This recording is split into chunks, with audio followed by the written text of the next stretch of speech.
Yeah, best of luck with that. Now, one is a multi-million record-selling pop star. That's quite a mouthful.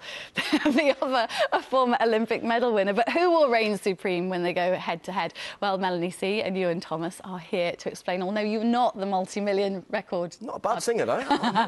You're not as good as Mel. No, obviously not. Come on, then, tell us about this North-South challenge. What are you up to?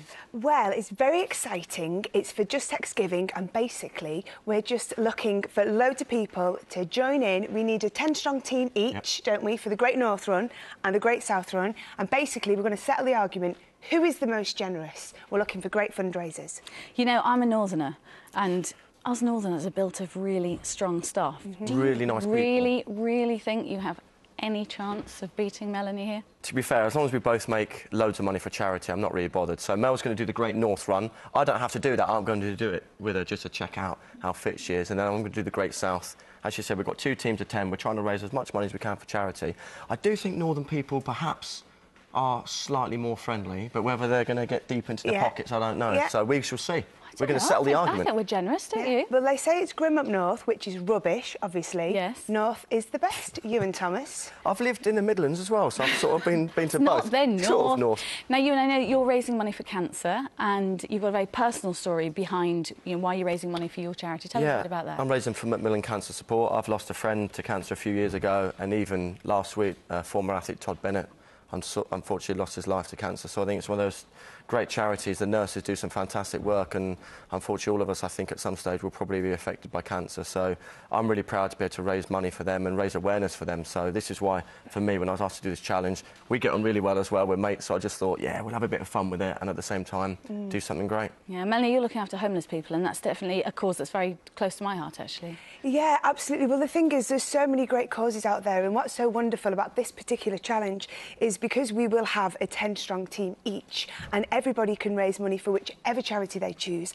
Personally, I've picked Shelter, and, you know, I think especially in the last few years, the economic climate's been very difficult. Lots more people finding themselves, you know, in difficult situation with housing, and, yeah, I thought it was a nice time to, like you say, raise awareness, and that's what it's all about. We're having fun, bit of banter, but really it's about raising awareness. Yeah. You've been busy, I know, because I keep bumping into you at everything these days, but one of the things you've been doing is bringing out a new single with the gorgeous Matt Cardle. I mean, it was a tough job, Mel, but, you know, somebody had to do it. You know, my work, sometimes I do question it. Yes, I snog his face off in the video, which, to be fair, wasn't a hardship, but it's a wonderful song, and it's quite a sexy song, so it felt relevant for the video. It wasn't just an excuse to have a sesh with Matt. That was a good excuse, wasn't it? But were you nervous at all? Because I know you've never sort of had that kind of love interest in a video before, and, you know, is it a bit nerve-wracking? I was absolutely petrified. I kept putting it out of my mind, but Matt was very sweet, and he had done it before.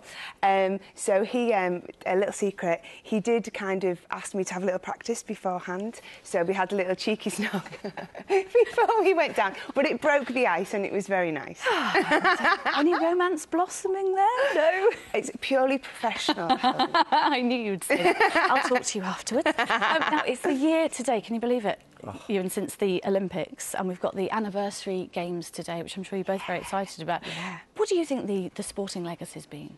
I think that's been brilliant, honestly. The atmosphere down the stadium, I was there yesterday because I'm actually hosting it tonight in front of like 65,000 people, so I'm quite nervous. But the atmosphere around there is electric. Everyone's really excited. It's so nice to be back, and I think you can't help but have been touched last year by you know, the Mo Farahs, the Jessica Ennis, Greg Rutherford, all our amazing athletes who did so well, and our Paralympians as well. So I think it's only a matter of time before we see the next generation of sportsmen and sportswomen coming through. I wonder if it's changed, particularly young girls' views on body image, because I know my little girl now talks about being fit and healthy and well, and certainly not being thin. Thank goodness, you know, for too long it's all been geared towards, you know, being very skinny, and it's so unhealthy. And I've been competing a lot recently. I've done a triathlon. I'm doing the London Triathlon tomorrow, and there's such great camaraderie as well. We did we were up at the Olympic Park last weekend, weren't we? For the, you know, there was a great anniversary run there, and you know, it is wonderful. I really hope that all children and people of any ages get inspired to get fit and get out there, because it's so good for you holistically, your head as well as your body. It's brilliant, isn't it? I remember seeing, obviously, you with the rest of the Spice Girls at the closing ceremony. Is it true you've been teaching Jerry to do a bit of cooking? I've been attempting. She's quite a difficult student, but yeah, we'll get there. You'll get there in the end. And exciting times this autumn for you, because like me, your little one's going to school. Yes, starts reception in September. Yeah, very exciting. Does that make it easier or harder, do you think, juggling the whole, you know, career mum thing? Oh, goodness me. Yeah, it's difficult. You know, it depends what's going on with work, and I mean, it's work in progress, I think, just trying to get the balance right. You'll take it day by day, really, haven't you? Yeah, absolutely. Listen, best of luck with this North-South challenge, and I will give generously too. I will, I promise you. I won't actually join you on the run, though. Thank you very much. Thank you. Still to come, we'll be taking a sneak peek inside Buckingham Palace to see the Queen's dresses as we've never seen them before. And after the break, Mark Hayes reveals which of these celebrities has won his Best Dressed award. I'll see you in a couple of minutes' time.